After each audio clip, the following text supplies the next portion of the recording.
प्राचीन काल में मुचकुंद नामक एक राजा थे जो धर्मात्मा और न्याय होने के साथ साथ श्री विष्णु के बहुत बड़े भक्त भी थे। इस राजा की सुपुत्री चंद्रभागा का विवाह शोभन के साथ हुआ था। एक बार एकादशी के पूर्व ही शोभन राजा मुचकुंद के यहाँ आए, लेकिन एकादशी के दिन पूर्व अर्थात दशमी के दिन राजा ने समस्त राज्य में घोषणा करवा दी कि एकादशी के दिन कोई भी भोजन नहीं कर सकता। यह घोषणा सुनकर शोभन ने अपनी पत्नी चंद्रभागा से अपनी दुविधा व्यक्त करते हुए कहा कि मैं एकादशी के दिन भूख सहन नहीं कर सकूंगा। अगर मैंने भोजन नहीं किया तो मेरे प्राण अवश्य निकल जाएंगे। लेकिन ऐसा कहकर उसने अपनी पत्नी से समाधान मांगा। इस पर चंद्रभागा ने अपने पति शोभन से कहा कि उसके पिता राजा मुचकुंद के राज्य में एकादशी के दिन कोई भी व्यक्ति भोजन नहीं कर सकता। तो ऐसा सोचते हुए शोभन ने इस व्रत का पालन करने का निर्णय ले लिया। उसने दूसरे दिन एकादशी का व्रत रख लिया, लेकिन कुछ ही समय में भूख प्यास से वह व्याकुल होने लगा और दुर्भाग्यवश रात्रि के समय उसके प्राण निकल गए।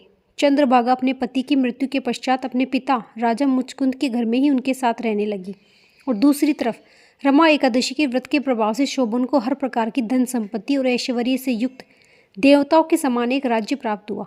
एक बार इसी राज्य में राजा मुचकुंद के नगर से एक ब्राह्मण पहुंचा और उसने शोभन को देखते ही पहचान लिया कि यह तो राजा की पुत्री की चंद्रभागा का पति है।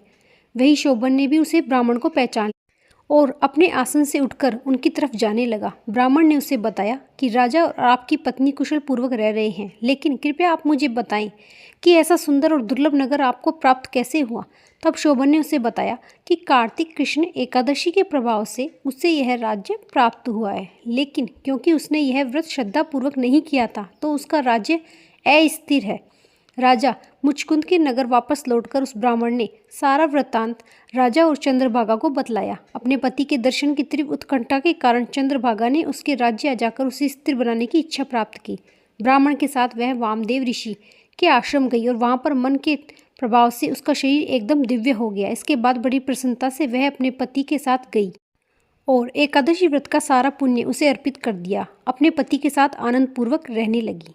भगवान श्री कृष्ण बताते हैं कि जो कोई भी इस महात्म्य का श्रवण या पठन करता है वह समस्त पापों से मुक्त होकर परम गति को प्राप्त करता है। अगर आप भी इस पुण्यदायिनी एकादशी का व्रत रखते हैं तो भगवान के नामों का जाप करते हैं तो आपको भी भगवत धाम प्राप्त हो सकता है। आप भक्ति में सेवा द्वारा भगवान को प्रसन्न कर सकते हैं। रमा एकादशी की आप सभी को हार्दिक शुभकामनाएं। अगर आपको ये जानकारी अच्छी लगती है तो चैनल को लाइक, सब्सक्राइब, कमेंट में जय माता दी जरूर लिखिएगा। राधे राधे।